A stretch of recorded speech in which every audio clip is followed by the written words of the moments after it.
Այսօր գտնվում ենք Տիգրան Մեծի մեկ ուրիշ բնակարանում, որը մյուսից մակերեսով ավելի փոքր է։ Ստեղ ունենք 56 քառակուսի մակերեսով բնակարան, ի սկզբանե եղել է 2 սենյականոց, 1 ընդհանուր սենյակ եւ 1 ննջասենյակ, բայց մենք ստացել ենք 2 ննջասենյակ։ Այդ դուռը փակ եկել, իսկ վազնյակը։ Հիմա ցույց տամ ստացված ննջասենյակը։ Ստեղ ունենք մոտավորապես 8 քառակուսի ննջասենյակ, երկրորդ արհեստական լույսով։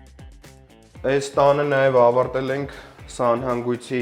սալիկապատման աշխատանքները եւ ունենք փոքրիկ հատված, որտեղ նախատեսված է լինել լվացքի մեքենա եւ չորանոց։ Ունենք խոհանոցային հատված, փոքր հատված, որը որ շարունակվելու է մինչեւ այստեղ ու լինելու է բառնի ստոյկա։ Այս հատվածում լինելու է ընդհանուր սենյակը, հեռուստացույցի զոնա եւ բազմոց։ Իսկ սա լինելու է մեր երկրորդ ննջասենյակը, որը մակերեսով ավելի մեծ է մյուսից, ունենք բնական լուսավորություն եւ պատշգամբ։ Ընդհանուր տան աշխատանքներից կատարվել է եւ ավարտված է արդեն էլեկտրոմոնտաժման աշխատանքները, նույն ֆանկոլային համակարգը, պատերի հարթեցում գիպսոնիտային շաղախով եւ արդեն գիպսային ծեփամածիկով եւ մելային